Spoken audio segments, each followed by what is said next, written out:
Thanks for listening. Yeah.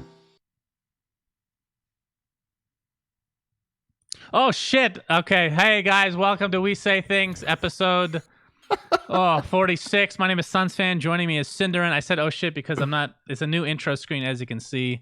Not used to when it ends, because I can't actually hear the intro. So, got to get used to that. Cinderin, our Patreon is doing quite well. We got a lot of support, as you can see from all the names on that intro screen. Pretty awesome. Thank you, guys. Yeah, it's been super awesome. We didn't really know what to expect after the first week, but the support has been really, really good. So thank you, everybody, very much for contributing to the podcast. We obviously have some special shout-outs for the In Bruges tier. I feel like I will do the first half and you do the second half. Okay. If you remember, what was it we used to do? Yeah, we used to split the ratings when we did ratings. We split those half and half. So now this is the new rating segment. We're going to rate their names. We're going to rate the names of our biggest supporters. Who are you going to give an F? We're not going to do that. Okay, so how many are there in total? I think there's 14 names to shout out for this episode, which is really awesome. So thank you guys very much. All right, we got Bendy, Connor Powell, D. Gauze, Dyslexic Lawyer, GG Gamer, Anonymous. Okay, well, why do you even want to be shouted out then? And Milos Gavrilovic. So Anonymous is, well, obviously I know who it is. They wanted to stay anonymous, but I figured it, Gotcha. we'll just put anonymous. So it is what it is. Also, shout out to, oh boy, you left me with a hard name. Is it Nived Rajagopal? Sounds like an Indian name. Somewhat. Yeah, I don't know how to pronounce Indian. Nived. I'm not sure. We have Perch Black. I got the weird ones, man. It's not Pitch Black, but it's Perch Black. Ronnie Keel, Terry Tip, The Coward, Fellowship of the Ping, which is a group of guys actually, and Vincent Moore. Thank you for contributing to the In Bruges tier, friends. Appreciate it. Fellowship of the Ping is a pretty good name for a team. Yes, it's pretty good. I like pretty good. So you know what else is pretty good, Cinderin? I watched a movie this last week. Oh, yes. Right. Yeah. And it might... So I'm not going to say this... Okay, let me just start with... I think it's one of the... maybe the best movie I've seen in the last 3 or 4 years. But I cannot give that as an actual statement until I've seen it again. Because I'm a big believer in watching movies again just to get the true feeling behind it, whether you actually like it or not. Who would have thought that we would be on the opposite end there? I never really rewatch movies. I mean, I never really watched them the first time. Yes. But if I watch a movie, there's very few movies that I've watched more than once, even though I really liked them. Because I feel like the second time, I don't know. I just wouldn't be nearly as interested. I think a big part of movies for me is suspense. I think that plays a huge role for me. If I know what the plot is, it's not... I just don't feel like watching a movie the second time, honestly. That's because you're an idiot. So anyway, back to the point at hand. Quite hand. possible, but I'm sure, listen up, I'm sure there's a lot of people with me on this one, okay? There's a lot of people in both camps, 100%. There's plenty of people like me that only really watch movies once. There's no way. No, I agree. I just think you're in the vast minority. I'm not saying... Actually, you think that's a vast minority? I think, by vast, I would say 20% of people are maybe on your side. Wow. Okay. I'm not saying you need to rewatch every movie. If you really like... If you have a list in your head of your top 10 movies, of course you're going to see it more than once. Otherwise, it's not a top 10 movie because you don't actually know if it was good. Maybe it was just a good first impression, and the second time you watch it, it's fucking garbage. That could be the case. What are the odds of that? Pretty good. I've had a few. Makes sense that... Well, then you're the idiot. No. It doesn't mean it's... This is such a great movie, and then you watch it again. Nah, man, I was wrong. It's not good at all. I mean, part of it is of the course, it's going to be worse the second well. time. It's going to be worse the second time every time. That's not true. I've actually liked movies more the second time. How is that possible? Because you end up understanding... here's the other thing. You appreciate some movies more. Let's say there's a big twist, right? You can't appreciate all the little hints they put in the earlier stages of the movie because you don't remember half of them. I get that 100%. I get that there's more depth when you watch it the second time. I just feel like, what are the chances that it's a more enjoyable experience than the first time that you didn't know what the plot was? I mean, generally speaking, yes. Watching a movie again will probably be a little bit worse in most cases. Not always, but most cases. But I would say most people are on Team Suns fan here, Cinder. I'm sorry. Okay. Yeah, you You haven't even watched one of the greatest movies of all time in Bruges yet. But speaking of greatest movies, again, have to watch this again just to double check on that. I take this seriously. There's a movie called The Gentleman. That's gentleman with an EN, not an AN. So it's plural. Right. If you guys have taken my advice and watched In Bruges, I 100% promise you will love The Gentleman. It's fucking really good. Colin Farrell's it's on my list of movies I have to watch. Great. Can't wait for that year when that happens. Yeah. Maybe, have you noticed that things have gone to shit ever since you said you would watch In Bruges and haven't? Well, why? I mean, 2020 has been a disaster, Cinder. I mean, you don't know. Sure. It could be related to you not watching In Bruges. We don't know. This meme might have just taken hold of the world. It's possible. That would be a pretty big burden for me to carry the rest of my life if I caused the corona outbreak by not watching a movie. But, another movie. I can't say with full certainty that everything isn't connected in the world. You never know. You can't prove it. Fair enough. As I watch movies now, I'm just going to casually bring them up, by the way, as recommendations, because I know a lot of people have good taste in movies like me. Somebody in the chat is saying Knives Out. I watched that. That was quite good as well. I wouldn't put it on the same tier as In Bruges or The Gentleman. But that's because you only watched it once, Shannon. The second time, it's a masterpiece. So you definitely have to watch it again to make sure. That movie, actually, you probably should watch it the second time, Knives Out. But I have not. Anywho, getting on to the actual podcast, Cinderman. Alliance has changed their roster. So when we're recording this, it's really March 31st. It's very close to April Fool's, Cinderman. Yeah. Very There is literally 0% chance that this is April Fool's. And I hear some people saying that could be what it is. There is no this is the worst April Fool's of all time. You're not going to fucking shoot yourself in the foot with your brand like this. Imagine in the end, they announced it was just a joke. How furious people would be. That's just shit. Like, there's no fucking way. I mean, I'd find it funny personally, but maybe I'm. We have a little bit of a dark sense of humor, but not everybody does. And it's really disrespectful to the fans. If you tell them their team is changing, then you're like, lol, no, just kidding. We're not changing. Like, it's a really bad look. So let's just get that out of the way. There is literally 0 chance that this is happening. It's more likely that UFOs are us from the future than this being an April Fool's, Shannon. What? Say that again. Are you sure? I want you to be real here for a second. You're saying there's more of a chance. I mean, it was kind of an exaggeration because I think both of them are really far. You're not one to exaggerate, Cinderin. That's the only reason I'm bringing this up. Okay.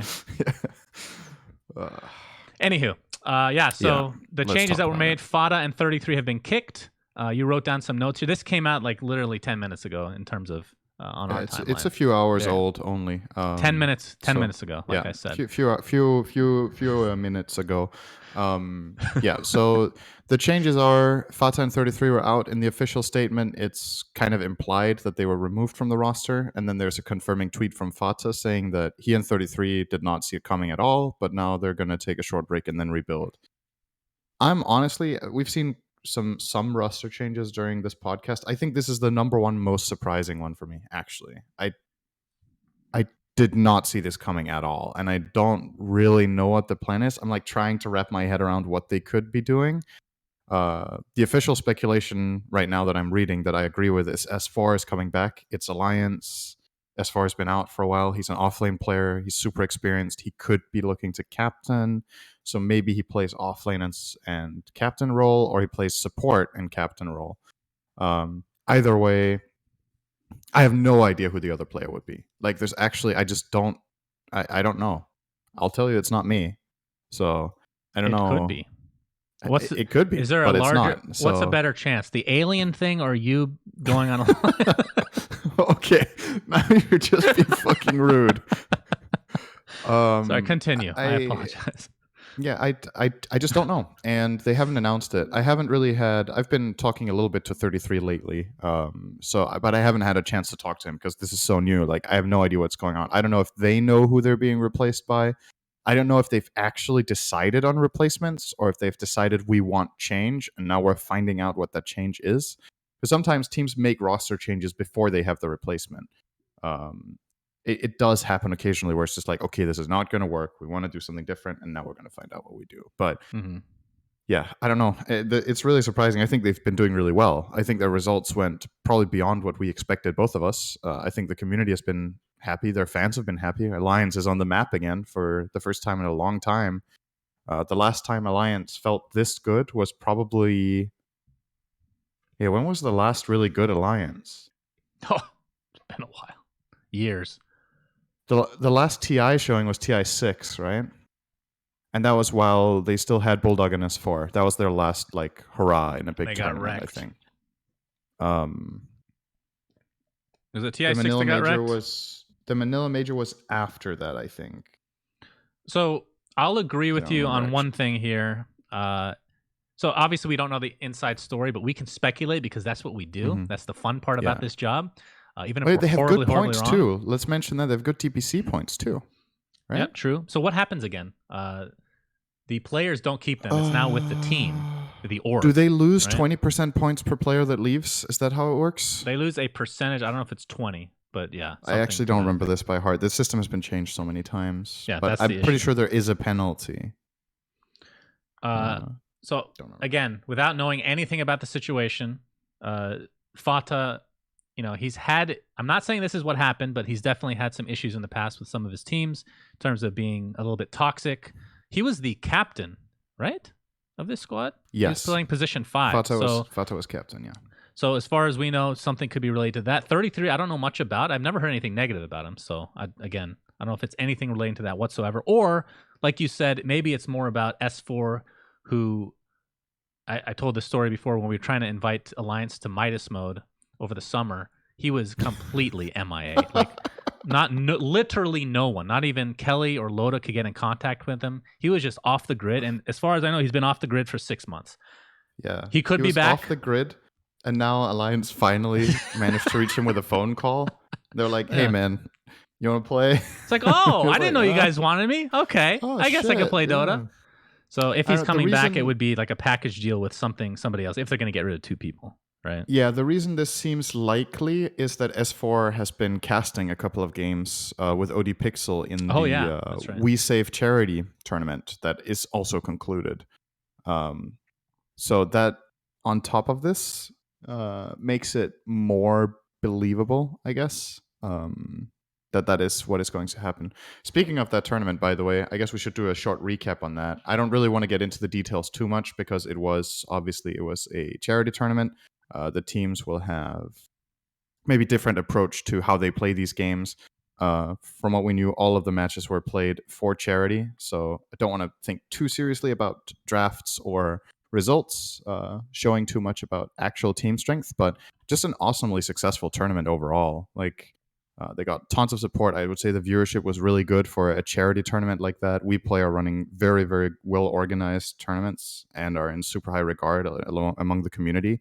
I think among tournament organizers, this is probably the most overwhelming positive response to any organizer ever in Dota I can remember seeing. ESL has had their highs. Dream League have had their highs. We have had our highs with Captain's Draft. But this seems like really they are getting so much support. So I'm expecting them to get something big in the next season, probably, like we've talked about before. Yep. They've grinded. Yeah, that's concluded. They've started from the bottom and consistently given amazing content. So hope to see them with something major. So in addition, second new team, Cinderin. If we want to we need to keep a bit on track today, because there's actually a lot to talk about. Surprisingly, we got a lot of new stuff out of nowhere. So Gunnar, that I'm sure some people are familiar with, not as famous as S4 by any means, but an upcoming name who almost qualified for TI. What's that to say? Was that necessary? Gunnar is shit compared to S4, but you probably never heard of him. But but there's a good chance. Actually, I think some of our listeners have not heard of this player because some people only really watch TI or the majors, and he has not been there just yet. As talent, he was. True. Actually, true. He was talent for TI. I forgot He's that. been invited to more TIs than me so far, Cinder. He's having a better career than me. So haven't you been invited to TIs? If he's not famous, I'm not famous at all. Oh, you've got second at TI. I was invited for TI4 as the secondary, the noob stream. Oh, right. Yeah. So I was never on the main stream. Yeah. I mean, you've been to the same number, though. Or you've been to more, though. Anyway, Just shut yes. up and continue with the topic. Okay. What happened with Gunnar? I'm really interested I now. think you're great. You Yeah. really So hyped it Gunnar up. has made a team, and obviously in classic, he's young, so their team is called Team Four Zoomers and a Vegan. We'll Who's just the leave it at vegan? that. We're not going to give our read on this. Apparently, Monkeys Forever is a vegetarian. It's a meme in his Oh. stream that he's a vegan. I see. So, Okay. and he's the only guy who isn't mega young or something. I don't know. But the team is Sammy Boy, Gunnar, Monkeys, Ocean, and Husky. Ocean, I've never heard of. I've played very little NA Dota. Husky, I am familiar with from seeing on other streams, and I played, I think, one game against him. I have absolutely no idea how promising this team is. There's a couple of names I know, mainly Gunnar and Monkeys. Sammy, I've heard some stuff about. These guys have been involved in quite a lot of drama. I'm not talking like shady shit or whatever, just interpersonal drama in the NA scene. So Yeah. I'm sure it's spicy, but as far as how good this team is, I have literally no clue. I couldn't tell you how good they are I mean, on paper. I yeah. just don't know how good these players are. This is one of those teams that it feels like, and again, who knows what'll happen, but it feels like one of those teams where if they have a good showing, then a couple players will get poached for a real org, right? Which is unfortunate. We've talked about how we don't like that, but it is the reality of the situation in most cases. NA right now is not a very strong region. So when we get into qualifier season or even these online leagues, a team like this has a pretty good chance at a podium finish or at least top 6. So, you know, if you make any team in NA right now with 5 good players, even if they don't have amazing chemistry or really good strategic depth or whatever, you can get pretty far compared to other regions, I would say, because the pool in NA is not that deep right now, as it has been in the past. We've had times when NA had like 3 or 4 really good teams. Right now, doesn't really seem to be the case. 3 or 4 really good teams.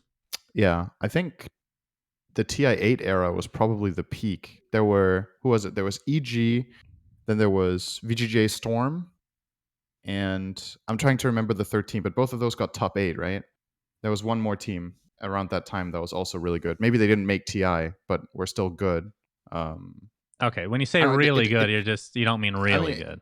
Okay, it depends. I mean, being top 16 in the world is really good, right? Yeah, like, but it's at one turn. Honestly, I mean, let's be real. Okay, it's still our really team good. DC got second in NA. I wouldn't consider that a really good team. That was not a really good team. We just got.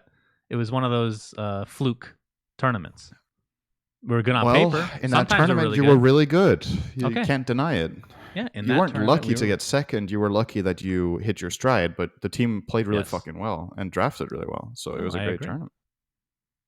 I completely agree with you, Cinderin. Thank you so much for complimenting me on all my coaching skills. Anyway. Moving on, 7.25B came out, Cinderin. Yeah. Well, Ice Frog apparently loves your suggestions and hates mine. The fountain has been untouched. Thank you, Ice Frog. Mm-hmm. And the trusty shovel now comes with 1 TP instead of 2.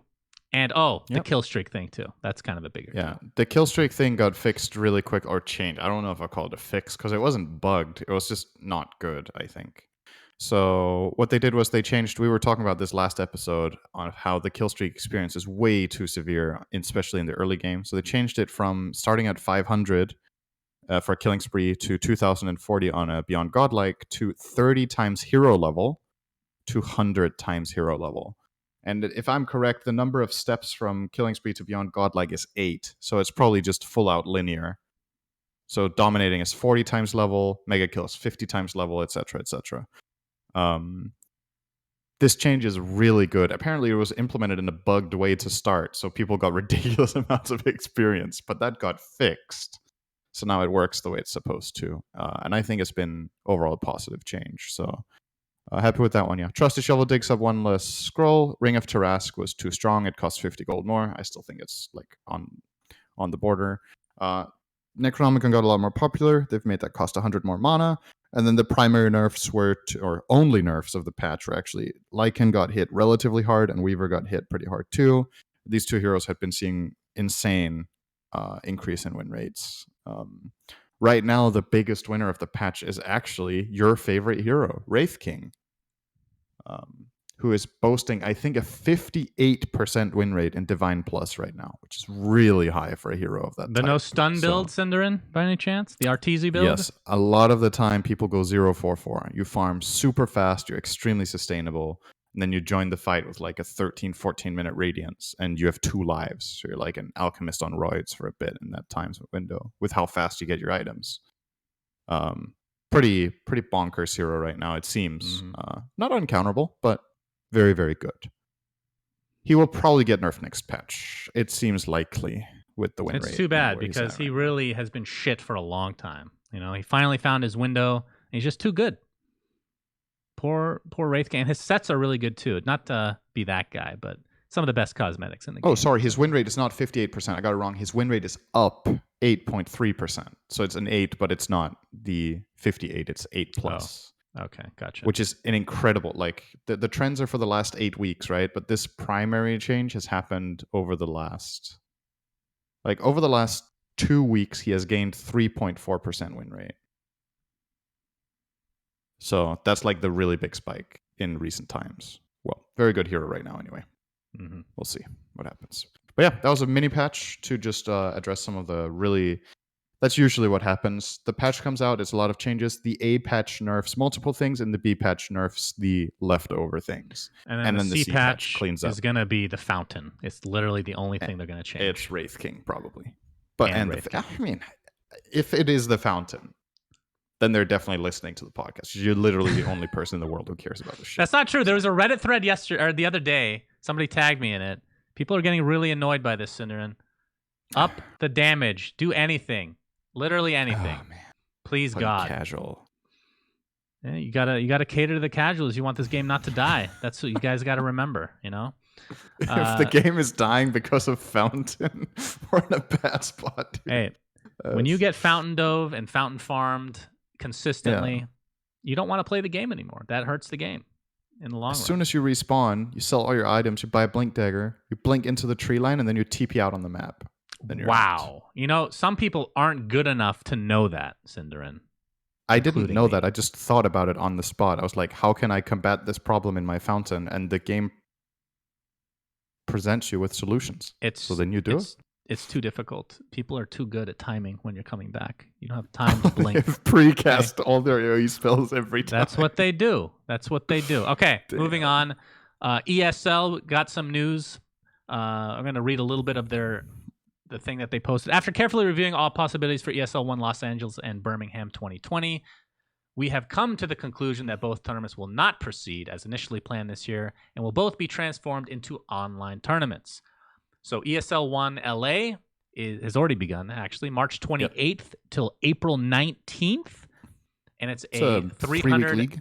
Yep, it's a $375,000 prize pool. And the Birmingham one is $335,000. That's actually a random differential in prize pool. That one is going to be from May until June. So not official DPC, but still a lot of cool teams are going to be playing. I assume, I don't know if any teams have actually dropped out. I should have double checked that, but either worth way, noting, by the way, I laughed when I saw this, not because it just seems crazy, right? But so when you talk about these prize pools, they're obviously split into regions because everything is online. So the regions are not cross-playing, except Europe is playing against CIS because that's within reach of good ping. But we were talking about previously with the DPC of next season with prize pool distribution and whether it's fair that the regions get the same. And ESL are like, fuck no. Europe gets 200K out of the 375 prize pool. So the breakdown here is North America, $40,000. Europe CIS, 200,000. SEA, 40. SA, 40. And China, 55. See, I wonder how much of that ESL has to do with the strength of the region, which you're probably right to a high degree. But I wonder how much of that is based on the fact that ESL is, like, their main headquarters is in Europe. Yeah, and the tournament is it's also like there's way more teams. The Europe CIS division is clearly the one they put most effort into. It's done in collaboration with Maincast, so they have like an official partner for broadcasting, and it has 16 teams. The NA one has 4, SEA has 4, SA has 4 and China has 6. So based on the number of teams, they have upped the prize money. And obviously the Europe division has some crazy good names. Secret, OG, Liquid, NIP, Nigma, Alliance. So like all the big guns from Europe are there. And then from CIS, you've got Navi, VP Gambit, Spirit, Hellraisers. You've got Dendy's team Bait, Cyber Legacy, Gentleman, another 2 CIS teams that have been proving some pretty good results, and then Viking.gg as the last like outlier from Europe, if you will. So a little bit of a mix there. But yeah, that region is clearly the strongest. I just thought it's kind of crazy when you announce a prize pool like that more than half goes to 1 out of 5 regions that are playing. But like if you look over the schedule and the teams, it's not like it's unfair. It's just funny how it's so like the polar opposite of next season's DPC spread of prize money for online play. But yep, that's that. It's good stuff, though. It's nice to see that the organizers are trying to make content, right? Because you could have said, all right, well, our ESL plans for LA are postponed. We're going to wait until this epidemic is in a state where we can start flying people out, and then we'll play a tournament. They just identify it. It's not really feasible. Get this played, and then the major is still postponed. And that's a TBD what the major is actually going to be now. If once we're back to normal, in quotation marks, if ESL will get this next one, or if they specifically pitched it for the LA timing window and now that's closed because, you never know when you're going to get your venue again, and et cetera, et cetera. So that's a question. Yep, that's definitely true. Another interesting thing I thought we could talk about, apparently Perfect World recently came out with a battle pass for Chinese players only. And I wasn't even aware that their battle pass was totally different than TI's anyway. I'm assuming they do this every year. But anyway, theirs came out, and it has a mix of kind of the same stuff that we get, but also physical prizes. You get like Slark plushies apparently, and a bunch of random like figurines, Dota related. Yep. Do you think with China doing that there's going to be more maybe pressure for Valve to do it for the everybody else? Well, I'm assuming that even though the game is licensed to Perfect World, they need approval, right, from Valve to do this because they're using Valve IP as the rewards. They're using Valve plushies and products and whatnot. Probably. And people love memeing about, oh, it's China, you can do whatever you want, China, copyright, blah, blah, blah. If you're the official partner of a big company, you can't. It's not how it works. Like, you would clearly get in trouble, and you don't want bad relations with Valve when your company is largely making a lot of money off of Valve's game. So this could be a clue that Valve will do something similar in the West. There's no guarantee. I think on a global scale, stuff like this gets a lot more complicated than it does on a local country-only scale. I think it's way more easy to run something like this domestically because you have all of the production and all of the distribution locally in China. So they don't need to do all of this like shipping and whatnot. You already saw with the Roshan statuettes and with the Aegises that they had to send out previous years how much of a hassle that could be and the trouble with just like one partner involved.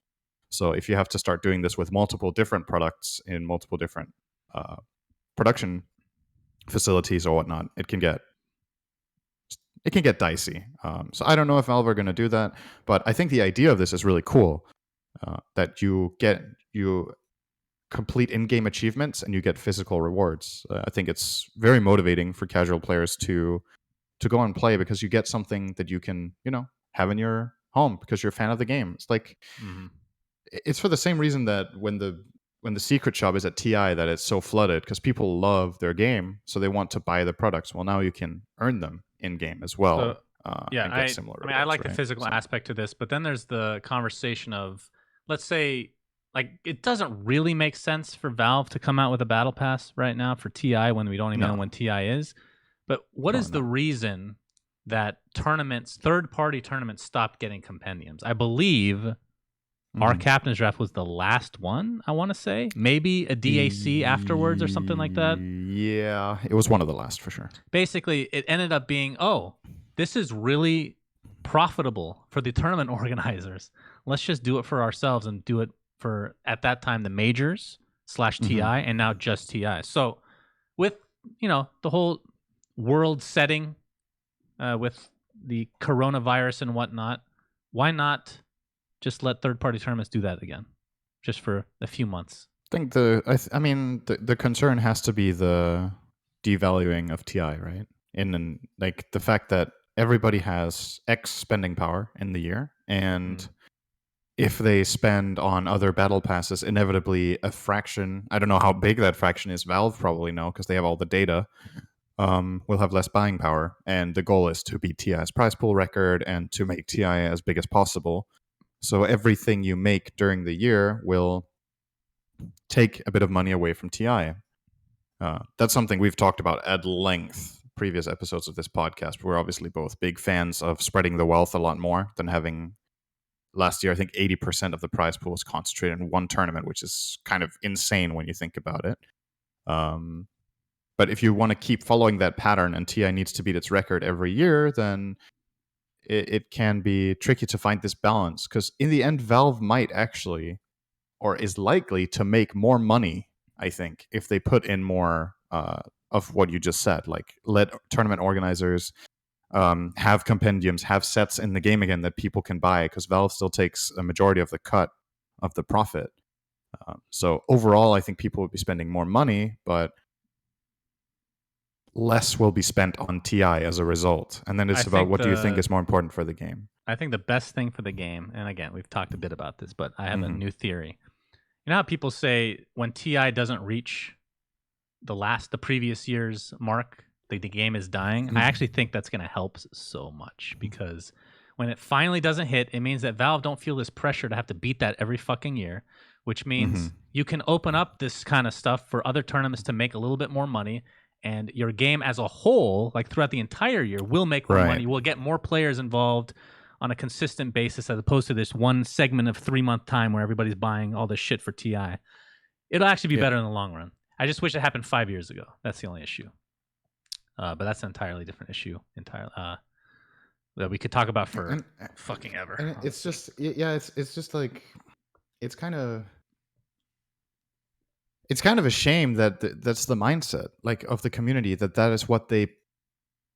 I mean, in a way, it makes sense, right? It's your biggest tournament. It's the pride of your game. It's the pride of esports in many ways. The TI prize pool is like a big marker in so many ways, but the fact that people would consider it an absolute failure if the record isn't broken every year is, I don't know. It's like, yes, everybody wants to see growth all the time, but if you could, take a step back and look at the big picture, you can have overall growth at the cost of one thing, right?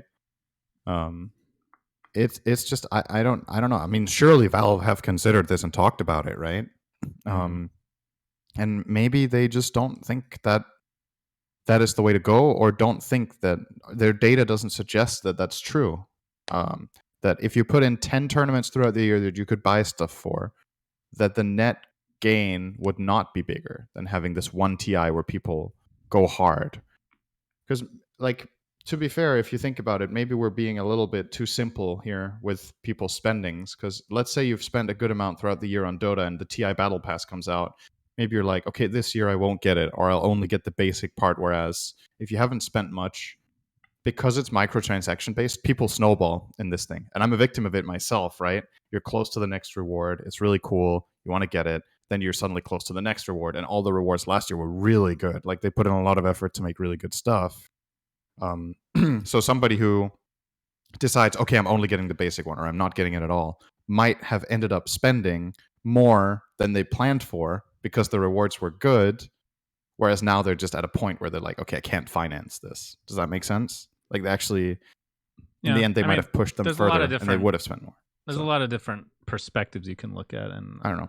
I just think it's a little short-sighted to try to go for this all in on TI prize pool and at the cost of literally everything throughout the entire year. Yeah. The Captain's Draft tournament we ran, the community loved it. We loved it, obviously. It was we could be transparent. It was very profitable, clearly, because there was so much money in it for the players. We obviously made good money of it too.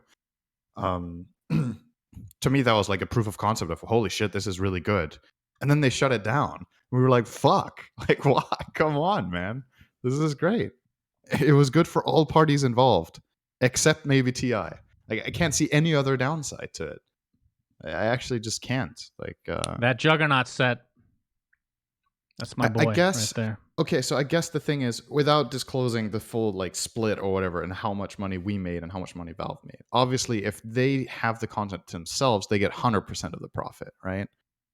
If we are running a tournament and Valve gets the majority of the cut, they still make a People lot of already money. know But what the then, percentage is, by the way. right? I'm not sure if it's the same on everything and whatnot. But regardless, like you outsource all the work, but they also get paid. And if Yeah. Valve feel like the work we can do internally is worth its weight, then then it's probably better to keep it to themselves, right? From a strict profit standpoint.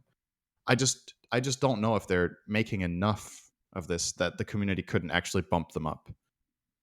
If they were doing the 3 major a year plus TI and there was battle passes for every major, I think probably Valve keeping it all to themselves is the most profitable decision. But now that it's only TI, I'm not completely sure So if they're shooting themselves in the foot a little bit. the reason that I love the idea of what they used to do, and it didn't sound like you wanted to say it, but I know for a fact this has been public on Reddit anyway. The split generally for workshop stuff is 75% Valve, 25% everybody else. So of that Right. 25%, let's call that 100. Okay, 100% of that 25%, you split that again amongst Right. the people making the set, the people that want to promote it, or whatever the case may be. Everything's different. So Yeah. for that instance, yeah, we made good money. The workshop artists made good money. We're a tournament organizer, so we're actually making a profit. Valve is still getting 75%. So in theory, Valve's not losing money by doing this at all, whether it's with TI or not. They are not losing any money at all. If anything, they will make more because of it. The only problem is that money is not attributed to that one tournament. That's the difference. That's the thing that they obviously care a lot about, right? So that's where we are right now, which, one day it'll come crashing down and maybe things will get back to normal. But all right. So since Ice Frog is watching the podcast, Ice Frog, we want our tournaments back where we can contribute sets and they have to and make our enable own battle particles, passes. though. That's the thing. Particles are very important. We don't want garbage sets, okay? They have to be particles, Cinder. Anywho, moving on. I'm sure. Actually, we should. I just wanted to mention this because I'm not sure how many people remember this, but the tournament that we ran, Captain's Draft 2.0, I think it was back in 2015. My memory tells me. It was bundled with a compendium that came with a rare Lich set, and then there was a standalone Juggernaut set that you could also buy to contribute it, called Balance of the Blade Keeper. And that was such a big seller for so long. Also, after the tournament ended, it was still a really high seller. So that was an example of the tournament doesn't just run its lifespan. If you make really good stuff that connects with the tournament, it sells in the future, which is something TI doesn't, right? Because the battle pass ends, and the way our tournament ran, the set kept being in the game, right? So right. There's maybe some perspective there too that the other thing maybe I Valve forgot could even to consider for TI as well. I don't know. The other thing I forgot to mention is 25% of the proceeds from our side went to the players anyway. So literally no one is losing money here. It's just redistributed in a different way. And TI, in theory, would make less. In theory. It hasn't really been proven. But Valve does have the data and we don't. Okay. Enough beating a dead horse, aka the workshop in general.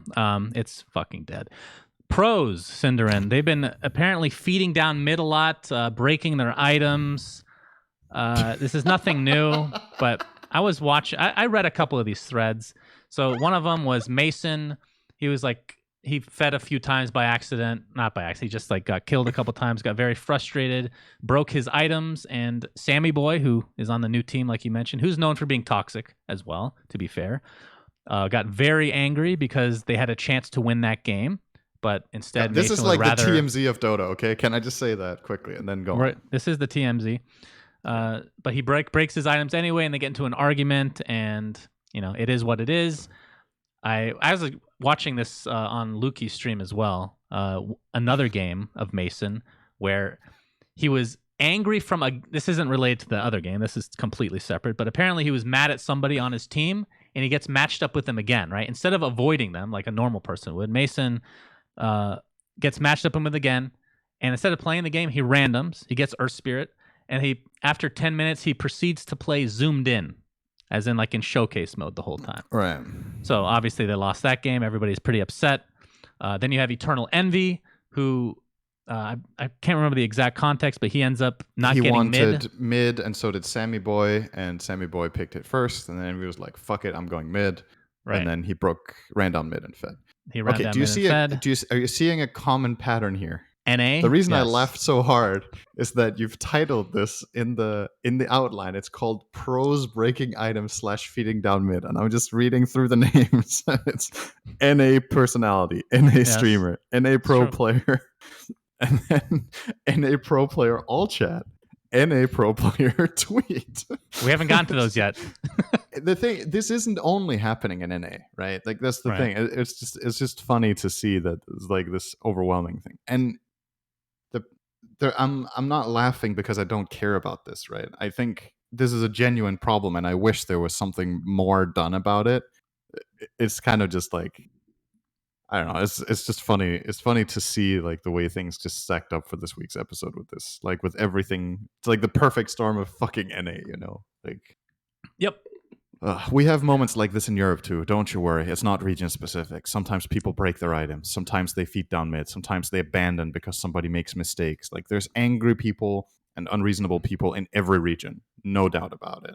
So what do you think about repeat offenders? Like I'm talking about people like Mason, Envy, whoever else there might be. I'm not picking on them in particular, but they stream. Right. They are role models, whether they want to be or not. And people are entertained, actually, by this kind of behavior, which makes them want to do it even more. It's, I mean, in terms of Dota stuff, other than being blatantly racist or something like that, this is as toxic as you can get. Yeah. And I think it sets a really bad example for the player base and the fact that, you know, do you think them being streamers, they're given a second, are they looked at differently in a positive or negative light by Valve or whoever we want to call the entity that's looking over us? So Gaben himself. It's kind of difficult because what happened in the past and what kind of triggered what could be happening right now is in the past, Sing Sing, I remember this very clearly, was streaming and people started report stacking him for fun when he was streaming. They were like, "Oh, Sing Sing is streaming. Haha, we're about Sing Sing. Let's report Sing Sing because that's fucking funny." And then he would get banned. He got Q banned for just playing the game. He wasn't flaming anyone. He wasn't doing anything toxic, whatever. He was just playing the game, and he got reported so hard. So I think at that point, Valve implemented some sort of shadow protection for pro players because people, like, if pro players and streamers should be treated differently by Valve in terms of punishment, they should also be treated differently in terms of protection from the community because the community is just as fucking toxic sometimes and stupid. Like, reporting people because I know this guy and I don't like him. Imagine how many reports Envy gets for being Envy. Like, if he does nothing wrong, he's just there. Like, imagine being that player. True. That's fucking frustrating. Yeah. So you have to go both ways here. You need to protect the pros from the community, but you also need to protect the community from the pros setting a shit example, right? So I feel like you kind of need to maybe go like case by case, or you can't give people immunity, I think. Like, if what happened was that some pros got some sort of immunity or severe protection because of this Sing Sing thing that started way back, it needs to be reasonable. So I don't know what the elegant solution is here, that you have some people like look through cases, because I feel like making an automated system here is pretty difficult. Like, some people get report stacked for no reason. How far can you go before they should be punished? But when you're streaming, it's a little bit more obvious what's going on. It's broadcast to thousands of people that are watching it happen live. And if it's a one-time thing, okay, I personally don't think I could ever have a bad enough day to feed down mid. I just can't see myself doing it. But same. Yeah. I've never done it before. But other people can get in this mindset. And if you're having a really shit day, everything is wrong, people being morons, it's getting to you, get tilted, you go down mid. I mean, peace be with that. Okay, I'm not saying it's good behavior. It's not. You should never do it. But if somebody does it, fine. If somebody does it once a week, okay, or once a day, it's not a bad day anymore. You're just a really fucking bad example. That's where I feel like punishment should be put in for sure. And so, like, what kind of punishment how do you would automate be fair a system for this, something? right? Well, you'd never be able to automate it. But let's be real. In terms of how many people are streaming and AKA famous that are doing this, right? There's not that many. It's. I think a manual approach would be just fine. You don't need to be. It's not like the Twitch problem we were talking about last week. So what would the solution be? Because they all have Smurfs. Like, Riot would ban them immediately. Like, Riot would just totally different. 100%. Valve is 100% hands off, which of course have a lot of pros, not professionals, but there's a lot of good things that come with that. Pros and cons to every model like that. Yeah. So what would you do in this scenario if they are consistent Are you enough? asking what the punishment should be or how you should apply it? Either. I think the punishment should be if you start feeding down mid or whatever it is, like you just get Q banned for X time. I don't know what the punishment should be. I feel like if you're a repeat offender feeding down mid or whatever when you don't like your game, you get banned for a week. If it happens again, you get banned for a month and then you're done. There's just perma-ban from matchmaking. Like, so what about nobody's like got Smurf time for that accounts? if you do it all the time. Every pro has like tons of Smurfs. Right. And then if you go on your Smurf, if you do it on your Smurf too, same example. Like the pros are going to run out of accounts. If you do this all the time on every account you have, it becomes a hassle. And yeah, they can get a new account. It's kind of like eventually, I mean, if you're really committed to wanting to run down mid, you will find a way. Okay. You will just get yourself another account that you can run down mid on or whatever. But the thing is, these players aren't like, it's not like it's Mason's sole goal or Eternal Envy's sole goal, and we're just highlighting these because they're the new guys that were talked about. There's been countless examples of this in the past from top pros that are playing at TI, right? Doing the same thing. It's like, man, now I lost my trail of thought, actually. It's like whoever it is, they don't aim to do this all the time, right? It's not like it's their purpose to ruin games. Mason plays well and plays a lot of games and he tries to win. It's when the games get toxic or shit that he will do something like that. And same for Envy. Envy doesn't go into the game with the mindset of I am going to ruin the next game I queue into. Like, it's not like they're inherently just evil people looking to grief the games.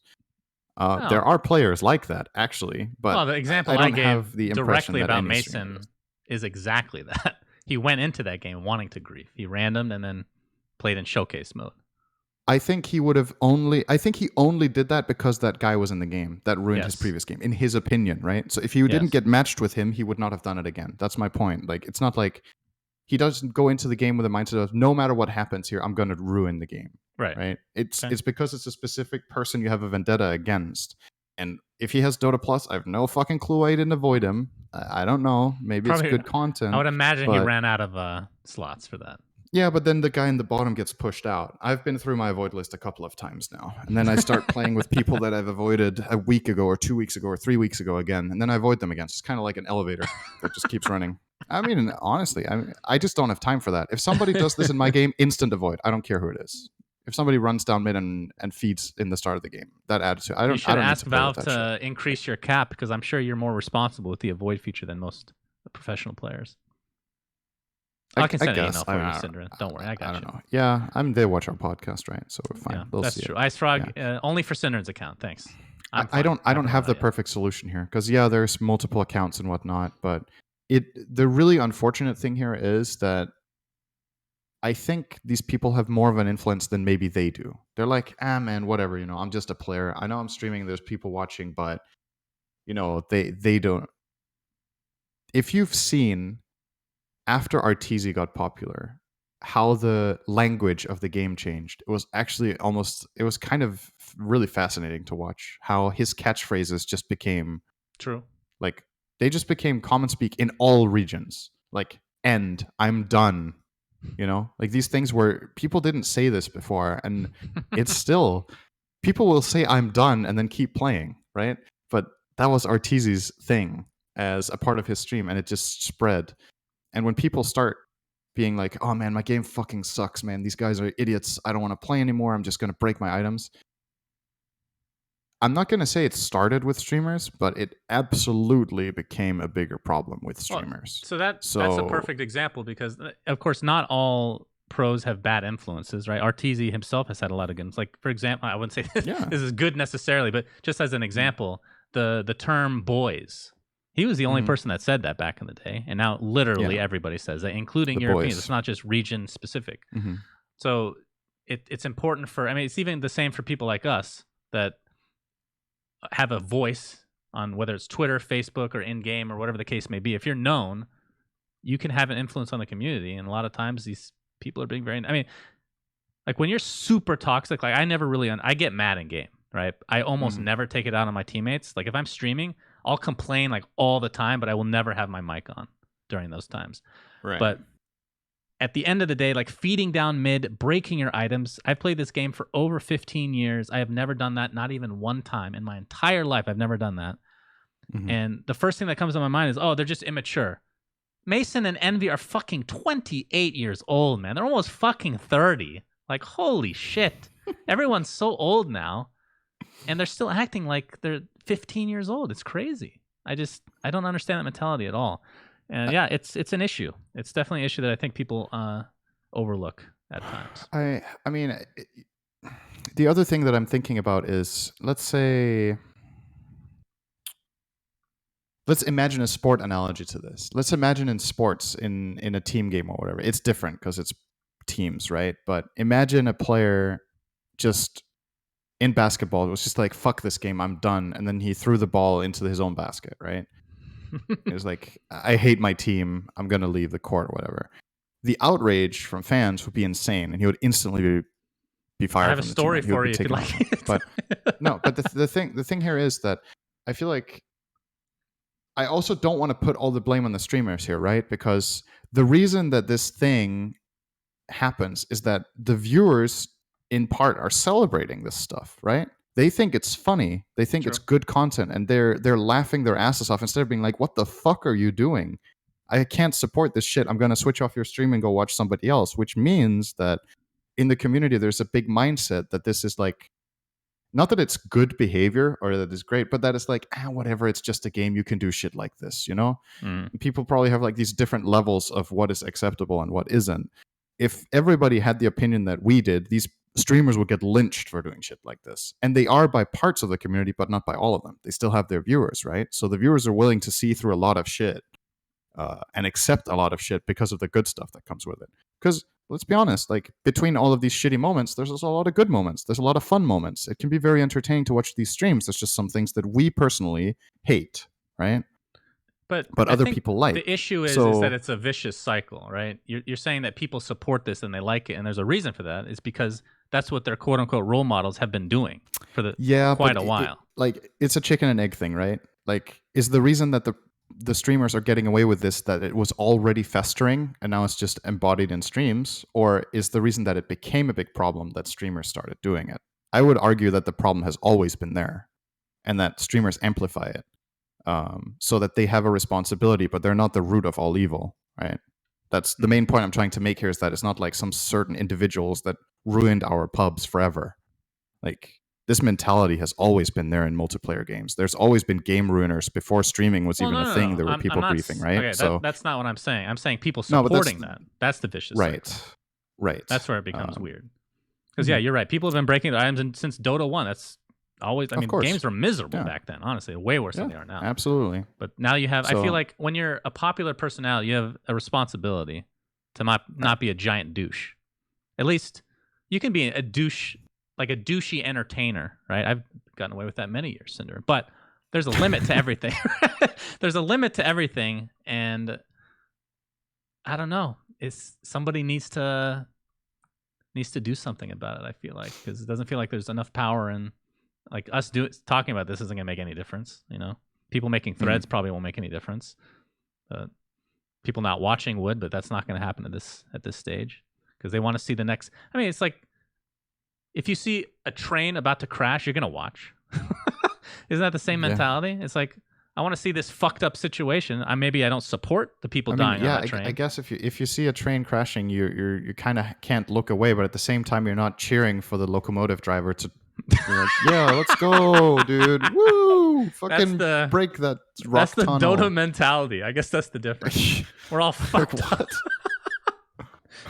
Yeah, we're all fucked up real hard. All right, let's go on with some more drama, Cinderin. This one I found more funny. So for those of you who don't know, Lukey, he's actually helped us with some guides on our channel. He is known for his Pangolier. He's a really fucking good Pangolier. He's like rated... I think his highest that I saw was maybe second NA, but now he's like top 10. I want to say just top 10 NA. Right.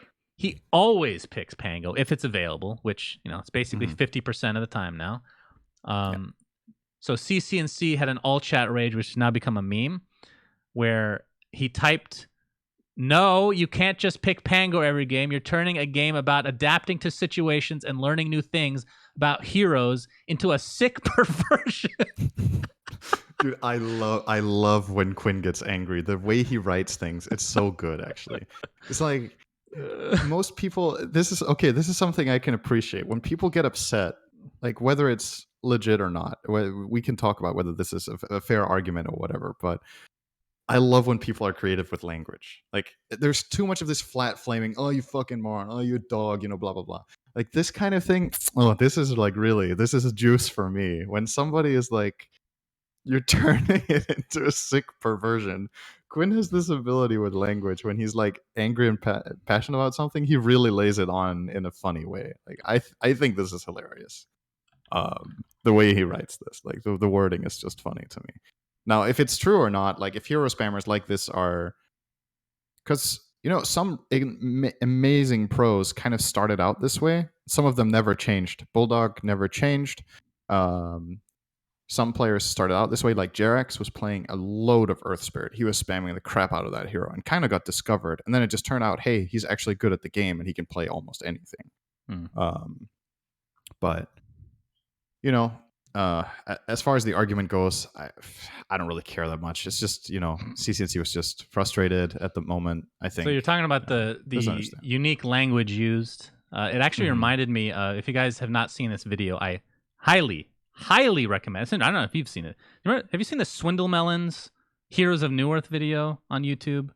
Oh yeah, the one with delete your lies and apologize or whatever. Delete your lies and apologize. Something about people are starving in Africa. If you guys haven't seen this video, Google on YouTube, Swindle Melons educates Little Snake King about the real world. It is legitimately the best gaming related video that I have ever seen. It only has 220,000 views. I don't know how that's possible. It should be in the millions. It is the best video of all time. Super legit. But going along with this point, the CCNC thing, Demon made a tweet, which I don't know if it's related necessarily, but a lot of people are making the connection with Lukey. He writes, tips for players that have been around and wondering why you hit a plateau. Simply watch replays of pro games and players of your own role. Last picking heroes to cheese win every game is pathetic, or having a one hero puddle. But hey, grats on your MMR, you still suck. One of my philosophies in life is to be comfortable being uncomfortable. In that way, you'll learn necessary changes in your mindset and playstyle. Otherwise, you continue being stuck and never see change or progress for yourself. So part of me feels like this is not related to Lukey because he first picks his hero every single time, or else people are just going to take it away from him. But I thought it was an interesting topic to discuss about that mindset. So here's the thing. I think this mindset is good. There's both things. Like sometimes you want to spam a hero to really train it and get into it, but the people that have played their hero 1,000 times and played this 1,001st time are trying to gain MMR. The problem is if your mindset is only getting better at the game, unfortunately, if you're an up-and-coming player, what people are going to give you a chance on is your MMR. You could be a really good player and play a lot of different heroes and be, like, let me give you an example. Let's say someone like Lukey. Let's say he is 10k on Pango and 8k on everything else. If he picks Pango every game, he has a chance of reaching 9.5k MMR, where people are like, man, he's really good, right? Like, let's give him a try on our team. Sure, he plays a lot of Pango, but he's probably really fucking good at the game because he's that high MMR. Whereas if you play every hero a lot and you can't reach the same number, do teams even give you a chance? If you're somebody with a name that people know is good, you can do whatever you want. Zai started randoming in Europe. He actually started a trend in high MMR in Europe. Zai single-handedly make the whole scene start randoming sometimes, which I don't mind. I think it's cool. I think it's fun that there's a lot of heroes being played, but you have to understand what attitude and what mentality people have. Getting better at the game is unfortunately not always the best thing. Getting better at the game is the best thing when you've been given your chance to prove yourself in the pro scene, if that's what you're going for. And part of the step to get there is getting high MMR.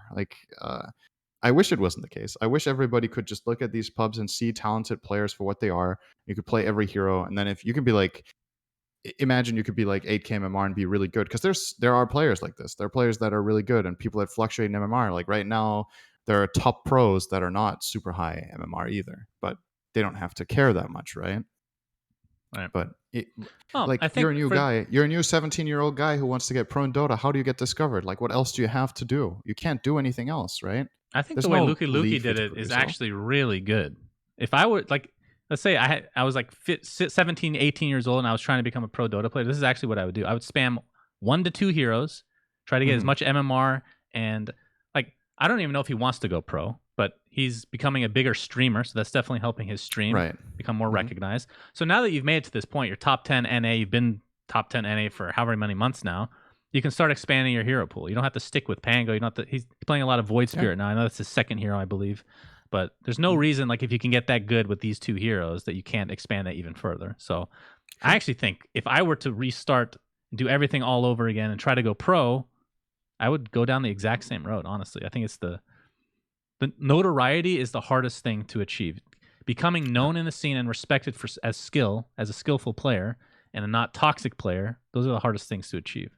The networking Yep. aspect, it's all very, very difficult. It's not all about skill. Yep. It's not all about rank. It's not all about all that stuff. So And you I don't have a could be problem. like, well, Luki, you're just spamming Pango, and people don't want to try you in their team because you're spamming Pango. But the alternative is they've never even heard of you, right? So at some point, if you've spammed it that high up and people notice you, now if you start playing something else and you're also good with that, there's your chance. I think Mm. it's like if your specific goal is to go pro, it honestly might be the best strategy. Which is, I mean, it's a shame, right? Because you're not a flexible player, but you will become that eventually at the top there. I mean, what you And don't want to it might become be a good is, strategy. and I watch his stream all the time, so this is not a knock, but like somebody like Attacker, only known for one hero, and it's been like that for like 10 years, right? It has not changed.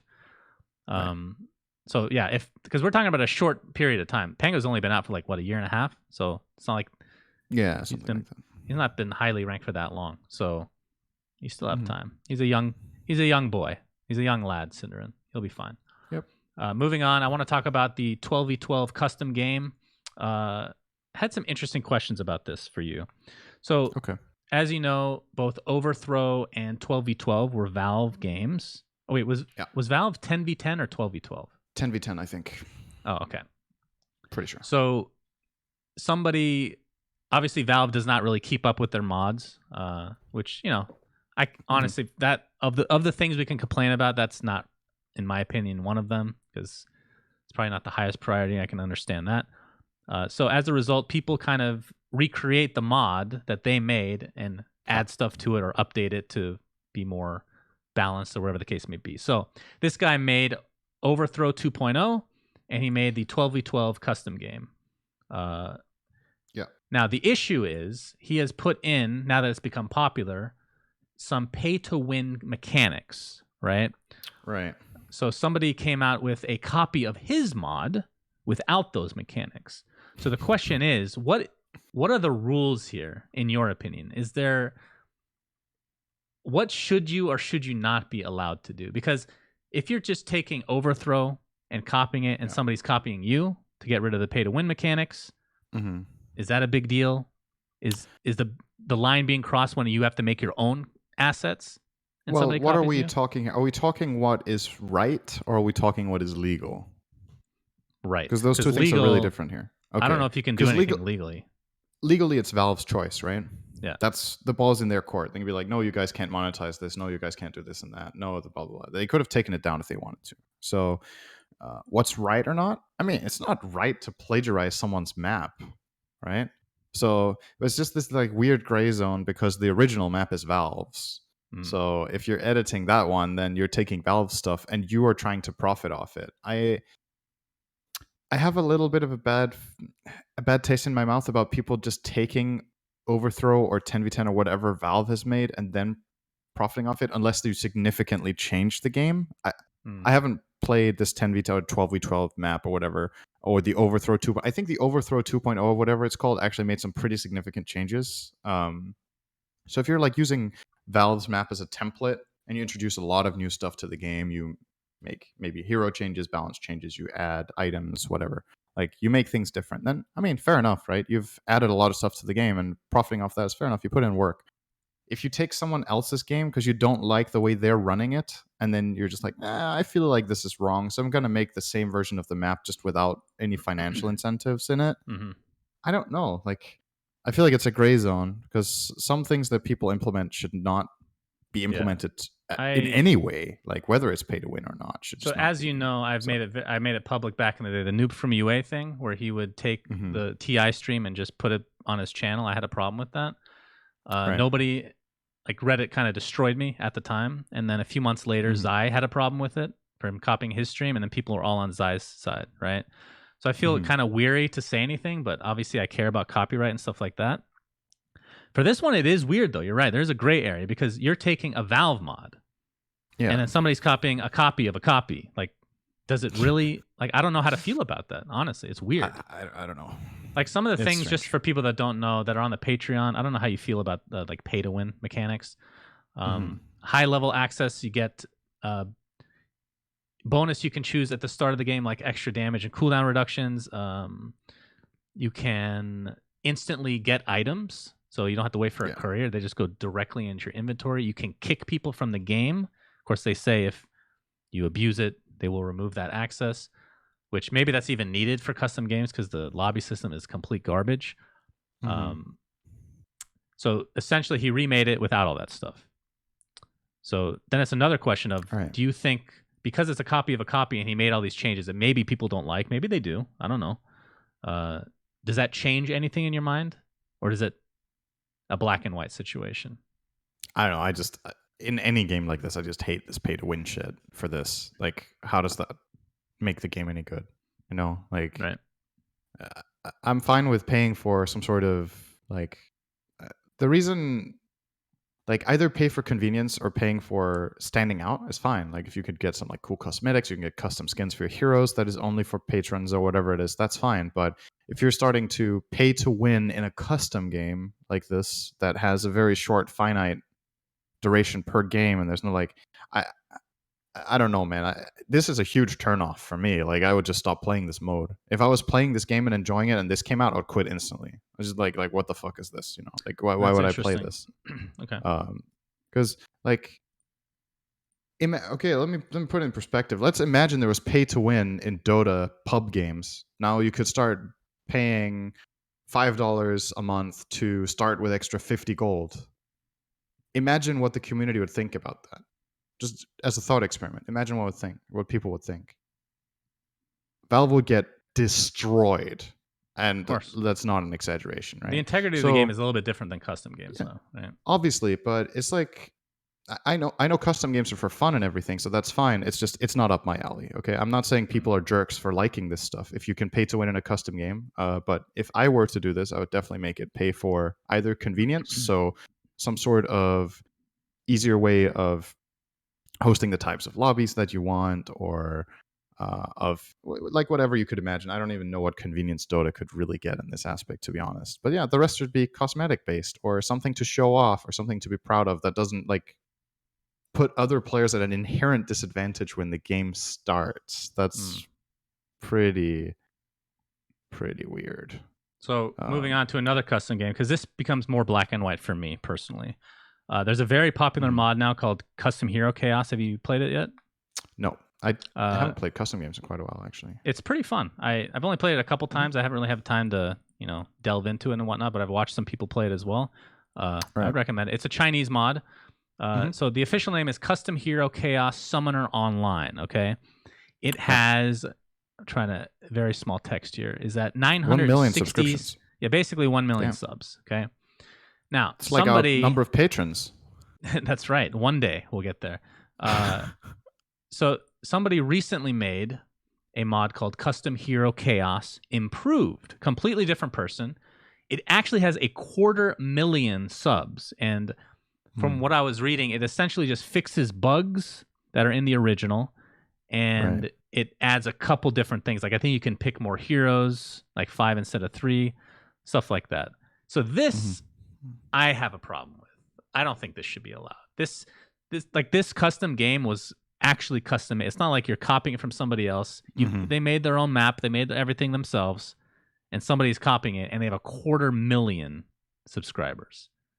What do you think? I'm not a fan of this personally. I mean, I think if you like the custom game and you want to improve it, reach out to the people that make it and help them develop it.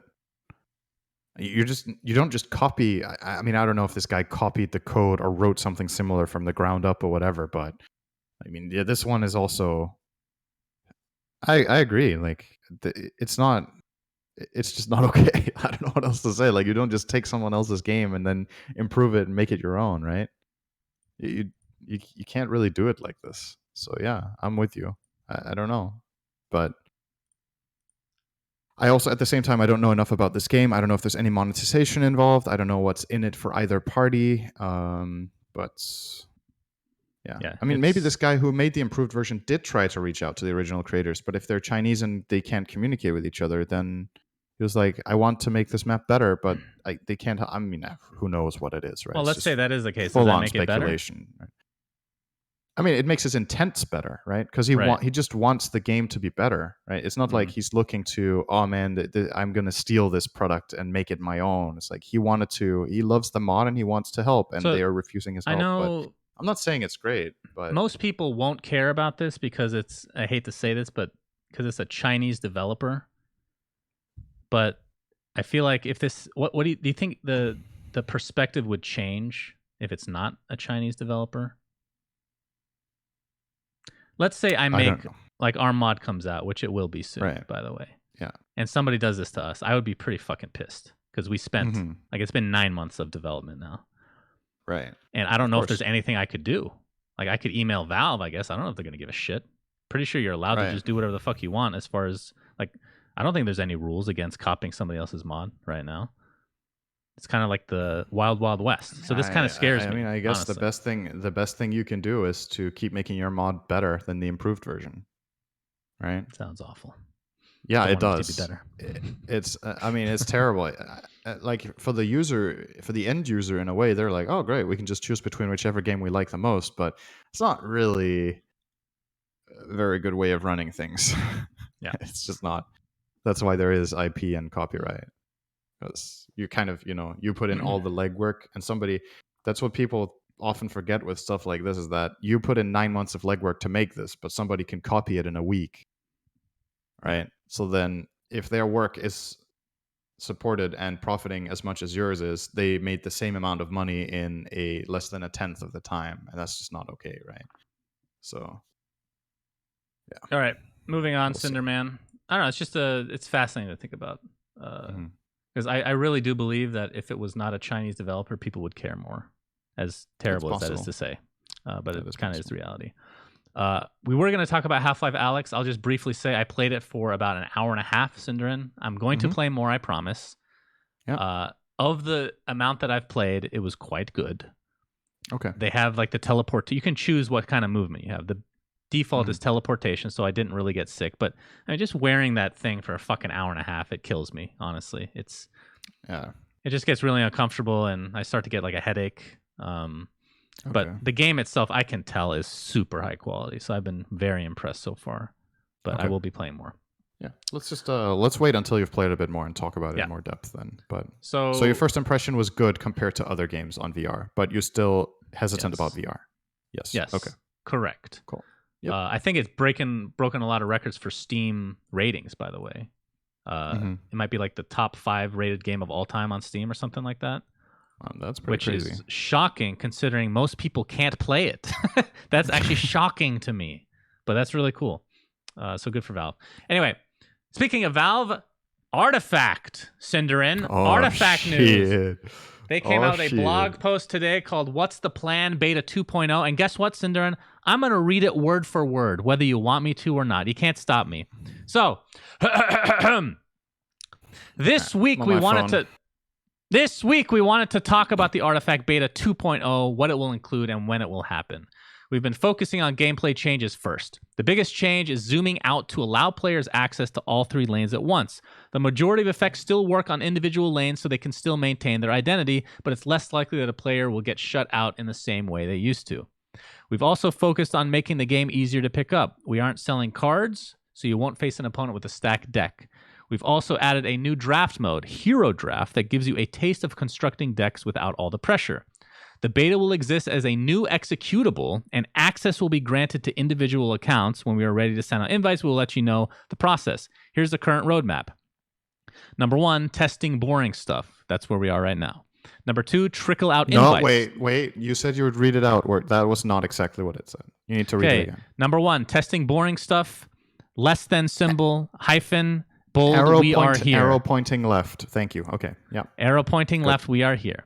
Number 2, trickle out invites starting with players of the original release, ramping up similar to Dota 2. Number 3, work on the beta, eventually transitioning to an open beta. And 4, leave beta, hopefully quicker than Dota 2. Then they have a small FAQ, which I shall read, and then we can discuss. I didn't play the original. If I buy the original game now, will I be able to get in? No! We will prioritize people who purchased before today's date. Get wrecked, noobs. Okay. I played the original. Will I have access to my stats, cards, decks, etc. from the original game? In the new version, cards are unlocked through play. Individual cards are likely to have changed, removed, or brand new, so old decks and stats wouldn't be valid. Let's hope to fucking God Mono Blue is just removed. Question. Can I buy cards and packs in the beta? Answer. We have some ideas about what we'd like to sell, but none of them are cards/packs. And then the last thing is, I'm a member of the press, a celebrity, a streamer, an influencer, a pro gamer, etc. Can I get in? Selection will be mostly random, so maybe. I better fucking get in. God damn it. Can I? Yes. Can I go say ahead. the way this is written and like the style of the announcement and the wording and everything? Whoever wrote this is the guy who writes the updates for Underlords. It's the same person. It's the same writing style. It's the same like type of language. It's the same mood. Valve historically, when they make announcements, it's been like very clear cut, to the point, very short, and like without with as little attitude as possible. Okay, it's just been like strictly informational. And what they started doing with Underlords patches was they gave it like flair and personality, and they're doing that with this, right? Like it's clear when you're reading this out that there's like some sort of like word plays or puns, or like it's more chill and casual in that sense. So I mean, I'm glad that's the first thing you took from this. That's very interesting. Yeah, I mean, I don't know if you care about it, but probably I don't. Not anymore. The reason I care about this is that I feel like it shows a change in attitude from Valve's side to how they are interacting with their community when they make games, right? It shows that the type of way they communicate with the audience, they used to just be, the game is the game, like it or not. Here is what you're going to get. No advertisement, no nothing. Right. And now it's a little bit more about trying to meet the user on their level, so to speak. I think. At least this is interesting for me to see, that they're not only doing this with Underlords. It wasn't like a one game thing or one team thing, but now they're more like the Dota patches have also or Dota announcements have also kind of started going in that direction a bit. But still, compare this to a blog post on the Dota blog, you will see very easy differences, right? And like just the discourse of it is totally different. So that for me was interesting. As far as the game goes, I'm curious. Obviously, I really liked Artifact. I hope this is good. I think the idea of not selling cards/packs, it says in the beta though. So when the beta is over, we can assume that they will be selling card packs, probably. The way that I read it, it sounds like more like Underlords, where you're unlocking card. It actually sounds like Runeterra, where you're unlocking cards by playing. That's pretty much it. Okay. Maybe there's another option later to buy packs on top of it. It says in the beta. They could have written, "Can I buy cards/packs in the game?" Then I think that just it leaves it open for the future. I doubt they've even made a decision. So let's talk about some of the comments here. Right. Mm-hmm. Okay, go ahead. So the biggest change is zooming out to allow players access to all 3 lanes at once. So obviously, if you guys haven't played Artifact, there's 3 lanes, and you could zoom out before. So because the way it reads, it makes it sound like, oh, we couldn't zoom out before, but we could. So it's not what it means, obviously. So it doesn't mean that you're playing with all 3 boards at once constantly, and you're not really focusing on one. That's the way I kind of take it. Yeah, I think so. Which sounds interesting. I mean, I can't really picture it. It's just like 3 small, tiny boards, But maybe there's something I'm not understanding based on.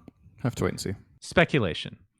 Let's see, we aren't selling cards. What else? So the hero draft gives you a taste of constructing decks without the pressure. That really doesn't give us much information. What do you think about the beta invites, Sindren? Will we get in? I don't know. Hopefully. Please, Cinderin, please. We'll say a lot of good things about you on our podcast, Ice Frog. Yes, Ice Frog's definitely involved in Artifact. I'm sure he wrote this blog post. This is his kind of link. Well, okay, what do you think about the beta being on a different executable? It sounds like it's going to be almost like a separate game entirely from the original Artifact. I think it's a good sign. I think it's fine to do it that way. Like, so you it's think kind of like Dota. I mean, with Dota they did the same thing, right? There was Dota 2 and there was Dota 2 Test. It's kind of like that. This will be Artifact Test client where they're testing new people systems. that bought the game before today have a chance to get in the beta. What about all the money that was spent on cards, packs? What do you think happens? I think they have to give something to everyone. And it can't just be like oh, you get a little trinket for buying all this shit. It should be based on how much you bought, in my opinion. Or else I think people will be mad. I have no idea what they can do. You have an idea if people would be mad? I think so. Because the tricky thing is you can't just refund people because there's been so much trading going on, right? Like people bought cards and sold them to other players and sold them again and again. So like if you do, you need to trace everything back and just refund everybody every step of the way or whatever. They could maybe automate that with a system if they wanted to. It's convoluted though. I don't think it's that simple. But I don't know what they should do about that. The main thing for me that I want to see here that I feel like is not really addressed yet is what is the business model? I think that is what everybody is waiting to hear as the real announcement. Will I need to pay to play the new game? Will I need to pay to play modes in the game? Is it free to play but you need to pay in the game? Or is it pay to play but then stuff is free in the game? Which model are you going to use? What butchered this game from a community standpoint was that it was pay to play and then pay to play inside the pay to play. That's what people hated about it, was that it came off as extremely greedy, that you buy the game and then you're paying to play competitive modes on top of that. So which model are you going to use? Are you going to use the Hearthstone model where the game is free to play, but then in the game you can buy card packs and it matters what cards you have, so that buying more packs will give you an advantage in the game because you will have all the cards to choose from, whereas you could still earn them through convenience or by playing. So you could argue it's pay for convenience. It's not like any of the cards in Hearthstone are unobtainable without paying. To me, that's pay to win, kind of. Is where you're buying something that other players cannot possibly obtain, whereas pay for convenience is that you get it faster than other people. It's pay to win within a time frame, right? If you've played Hearthstone a lot, you could technically get all the good cards without paying a dime. Or are you going to use a model where you pay to play the game, but then everybody's on a level playing field of how they obtain cards? Then you can only obtain cards by playing and not by paying. So I just want to know which model they're going to use. No, that's going to be very interesting to see what they do. I think they're going to just do what Runeterra does, honestly, where you play, like, again, I haven't played it recently, so I don't know if they've changed anything, but you play and you just unlock like chests that open packs, and you can also buy packs on top of that if you want to. And the game is free to play. Yes. So that is exactly like Hearthstone. Right. Well, it's in Hearthstone, similar. you get gold for doing quests, and then you can use that gold to buy card packs or play Arena. And if you get a good placement in Arena, you get. I mean, that's how it used to be, at least. I haven't played the game for years, so I don't know if they changed completely. But like, I'm not actually worried about the monetization because they know that that's the biggest reason Artifact failed. I just hope that they give something. I don't even care about myself. Like, obviously, I'll be okay. But I know that a lot of people will not be happy unless they feel like they've gotten their money's worth for what they spent before. Like, because they were supporting Artifact before it failed, right? Right. They weren't part of the problem. So I feel like they just getting into the beta might not be enough. But again, we'll have to wait and see. So really looking forward to the news to come for the Artifact 2.0 beta. Very excited, Cinderin. Can't wait to get back in. Okay, bold predictions time, Shannon. Do you think they will ever host the $1 million tournament they set out to do? You think they will? I think so, yeah. Okay, this is not wishful thinking. This is actual expectation. You think they will happen? Okay. I think they will, yeah. Right.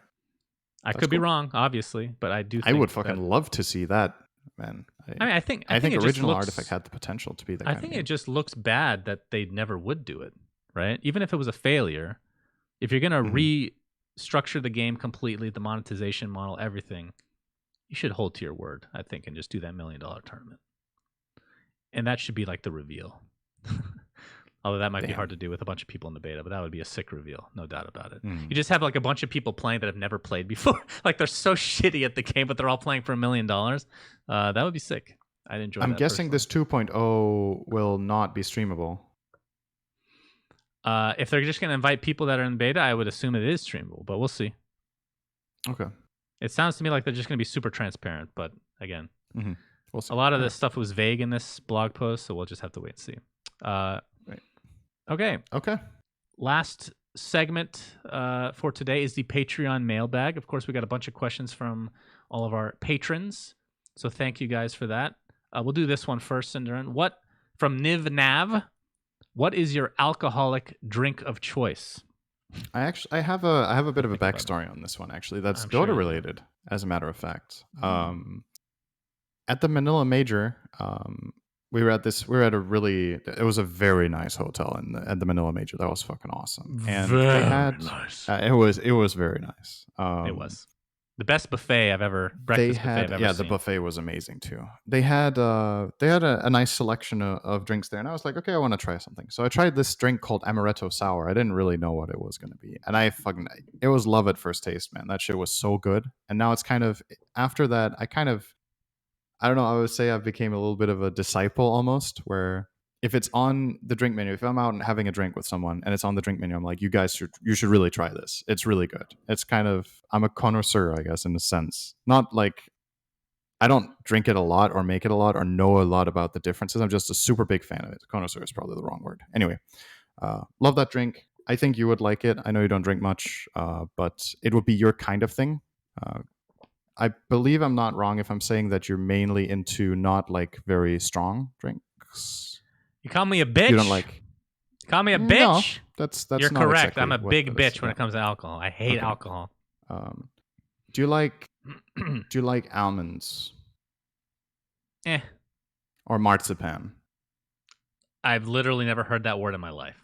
Wait, what's that? Isn't that called that in English? Did you say marzipan? Yeah. What's that called in English? No idea what that is. Somebody educate me on this. Isn't it just called that? Is it an alcohol? Okay. No, so it's a type of... It's used in a lot of desserts. It's made from ground almonds and sugar. And you'd like grind the almonds really, really small. And then they start becoming like getting this sweet quality to them. Okay. Anyway, that liqueur is like that. It's an almond liqueur, but it's obviously like, it has this sweet taste. And then it's a sour. So it's with lemon juice and sugar. It's really nice. Okay. That's my favorite drink. So that's a little story about that. Discovered it at the Manila Major, and I've had it in a lot of different places since, and I love getting it if it's on the menu. Or if it's not, asking if they still make it, to be honest. Boy, I wish I had any kind of story. As I've said before, I am mega not into alcohol. I don't like drinking at all, not even casually. If I had to drink, it would be like a fucking... I was trying to think of something more fancy, Cinder, but it's just a wine cooler, just like those... Like I think they're considered like super white trash and super girly. But basically, the more sugar, the better. Okay, like back in the day when I would like my drink then. Yeah, probably. If it's sugary, I'll like it. Like back in the day when I used to go to parties in the old high school / college days, and I was forced to drink, the one thing that I would actually be a little bit excited about was called a cherry bomb, Cinderin. I probably will never drink one again because it makes your heart race really fast, and I'm afraid of getting a heart attack now. But it's essentially cherry vodka with some sort of an energy drink, and the one that I liked that I first tried it with was called... It's an energy drink called Sacco.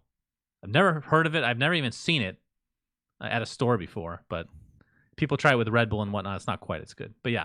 Okay. So cherry bomb. Second question is from GG Gamer.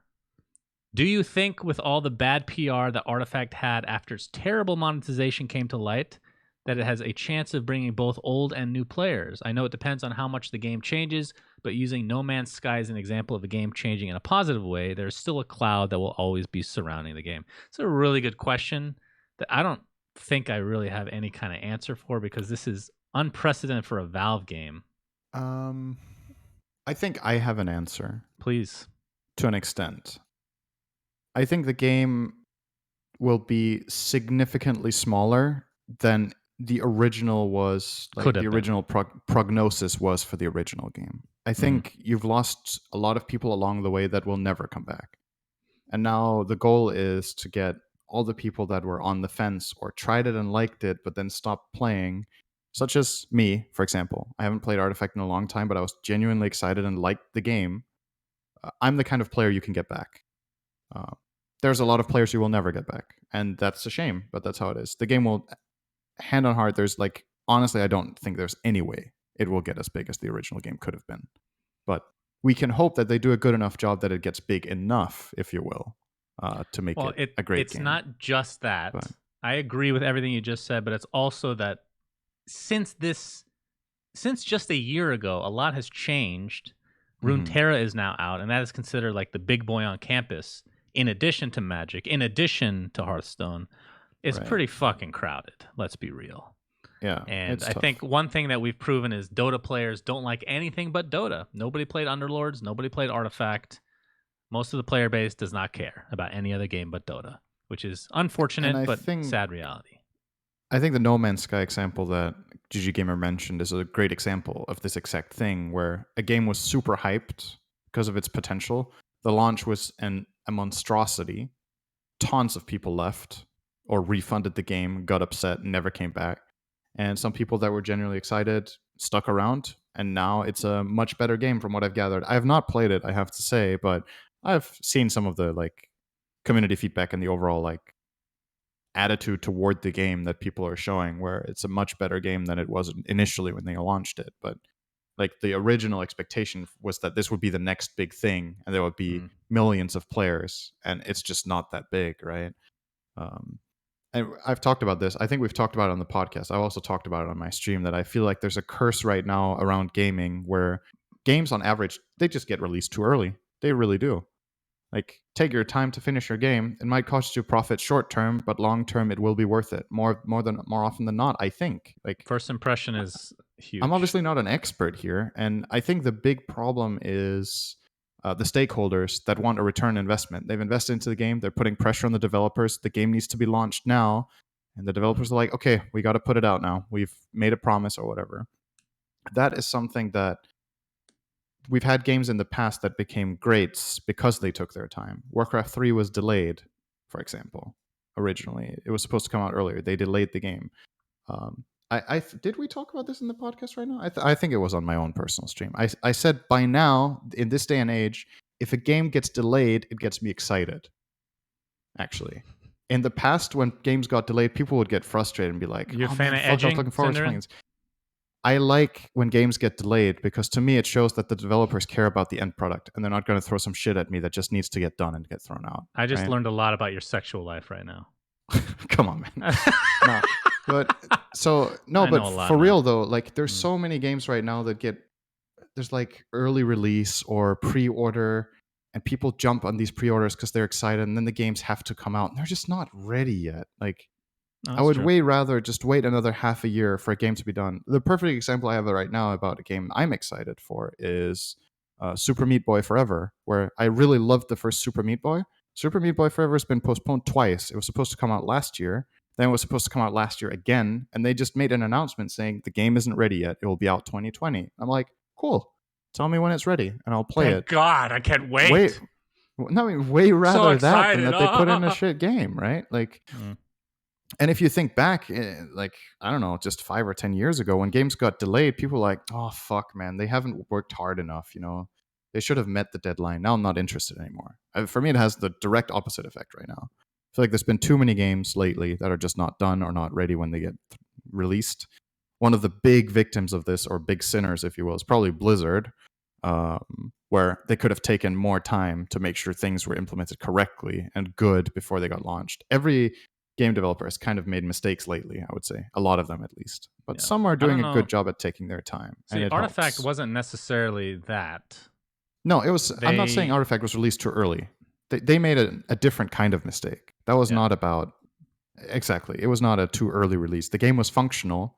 They did some bad systems that the problem was not with the release time. It was that they didn't do internal testing correctly with the beta. I think we should have tested the systems that they wanted to implement, but it's difficult to do with the way they wanted to run it. But yeah, as far as other game developers go, just too early releases, unfinished games. I think the Take your genre that time. probably suffers from this the most is RPGs. Like RPGs getting launched because people are hyped. You want to get people on there. You want people to subscribe, and then play for a month, and you realize the end game content isn't done yet. There was a game I was super excited for in the past called Age of Conan, which was actually super promising. It just wasn't finished. And then I quit. There was nothing to play. And maybe now it's a great game. I don't know. They've updated it a lot, but at the time it wasn't done. So that was a shame. Okay. That's my rant or my monologue, Shannon. That was not a rant, but thank you for calling it that, Cinderin. Some people would maybe consider that a rant. I don't know. Because I talked too long. This was an interesting episode. We had a lot of random drama that was interesting to talk about. So I don't know what we're going to call this episode. We'll think it's something good. Anyway, Cinderin, have you seen In Bruges? No, I've not, Shannon. We're stacking movies that you need to watch. Is that how? Are you setting the rules here? I'm pretty sure I'm setting the rules. Cinderin, I'm choosing. Well, it makes more sense after this episode because of the edging comment I made. I guess it's the same with movies. You're too excited, you just can't see it. I understand now. Okay. Anyway, thanks for watching. Thanks for listening. Thanks again to our amazing Patreon supporters. You guys are You guys are awesome. Definitely blew us away with your support. Keep your questions coming. Yeah. If you're looking to support us, obviously you go to patreon.com, and then the podcast is called We Say Things. So I believe it's just as simple as patreon.com/We Say Things. Right? That's right. It's on the top left of the screen, Cinderin. Very good. It's already showing in the overlay. I'm not looking at it right now. Perfect. Yeah. So if you guys want to show some love and support us, it's a great way to do it for the podcast. But like we said, the first week's been great. And yeah, keep the questions coming in the mailbag. We'll pick, I guess, 2 to 3 every episode, I think is fair to say. Something like that. Depending. If you guys have shit questions, we're not going to force it. You know? Yeah. So ask good questions, okay? Please. Okay. Please, God, ask good questions. All right. Thanks for watching. Thanks for listening, guys. Until next time, Suns fan Cinderin signing out. Bye. Goodbye. We say things that don't mean anything, but thanks for listening.